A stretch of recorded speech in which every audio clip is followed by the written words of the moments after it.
He learned is how powerful knowledge is.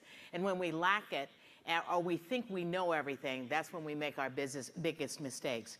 Coming up next is a young man that I met last year, and you heard me speak about him, Cedric Brown. He's an entrepreneur and artist, also got a push from Operation Hope, but even more so, he was supported by his family.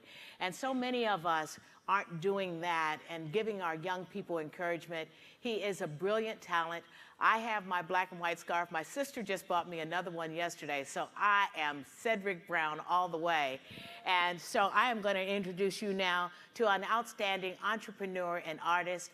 And I will say, just before I let you have him, go out and support the marketplace. It is so important that we show these young people that they are going in the right direction and give them lots of support. Cedric Brown, entrepreneur and artist. Good morning, Hope family.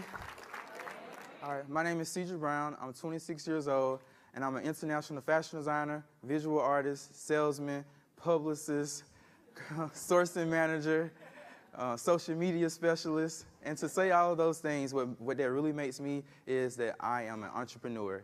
My business is Cedric Brown Collections, and we're the fashion-forward brand out of the South. We specialize in men and women's silk accessories, and what makes all of my product unique is that they all feature my original artwork. So my consumers, they don't just wear a scarf or a tie here, they wear a piece of art. Now, what also makes my business very special is that it was born here out of Operation Hope in the Entrepreneur Training Program. 4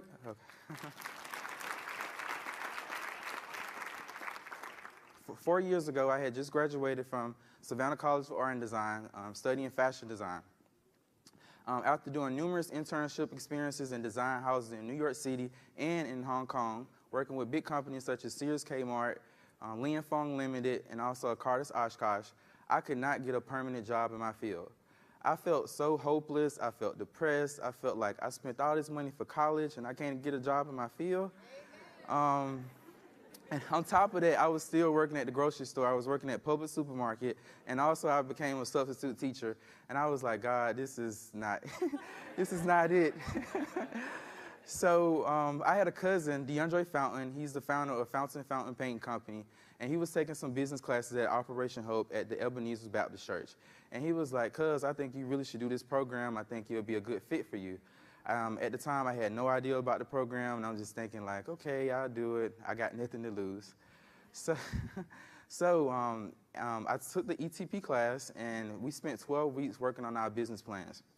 It was such an awesome community feeling, not just because it was like, great instructor, but it's also because we had students that were in there that were first-time entrepreneurs, and also students that were in there that had multiple businesses. So the energy in the room, it was just like the feedback off one another was amazing. At the time, my instructor was Derek Graham. He was such an amazing instructor. He brought in special guests. We had business lawyers, tax experts, successful entrepreneurs that gave us testimonials. He brought in people that talked about our credit scores, and not just about having a great credit score, but what to do when you get your credit score. People that talked to us about gaining capital, getting loans, business competition, business grants. And once I graduated from Hope, one thing about Operation Hope, they're not going to let you leave out of there without really knowing how to run a business. So everybody got critiqued Shark Tank style. And even me, my feelings was hurt. They went over... They went over with me about price point, about margins, like am I going to make any money with my business expenses, things that I should maybe do away with, probably giving me tips on certain boutiques they think I should go out and reach out and talk to. And it was such a great, wonderful connection. So with me being an art student and being a little bit shy, I had to get out on the ball running, doing pop-up shops around the city. I've been in New York. I've been in Savannah. I do go to several corporate buildings around Atlanta selling my product. But at the time, I was a bit shy, and Hope, I can always go in their office, and they embrace me with open arms, give me advice. And I also have my mom that supports me. And when she seen me doing these shows and I was a bit nervous, she was like, if somebody can be out on the street selling the crack rock and risk their life, and you can, I know you can sell this scarf, and you legit. And So with that, I had to boost my confidence and get out and really start selling this product.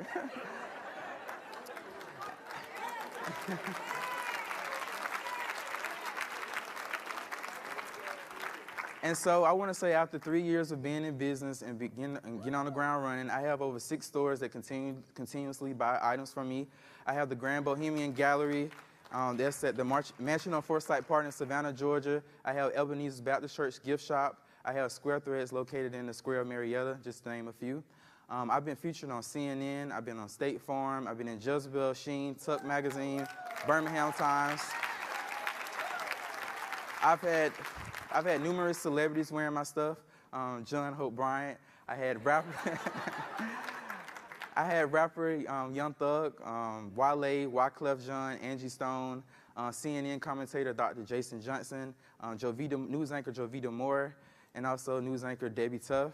And since I've been in business, people love my product. They're asking for more stuff. They want more items from me.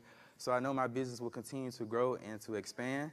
And I just want to say thank you to everybody in this room that invests in Operation Hope. I want to say thank you to Operation Hope and John Hope Bryant for investing in me and other entrepreneurs like myself. And if y'all like to see some more of my beautiful accessories, you can check me out at the marketplace. Everybody.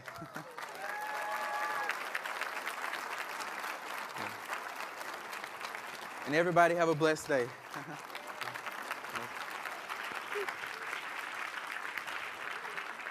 I may have to go get that one too. Folks, you see what I mean? See what a difference it makes? And his mama, did she tell it? All right, that's what it's all about. Listen, thank you again to both Stacy and Cedric. I was calling him Cedric. I know he'll answer to anything if you've got $1 in your hand. All right, so right now we are so pleased to welcome, and you are going to be getting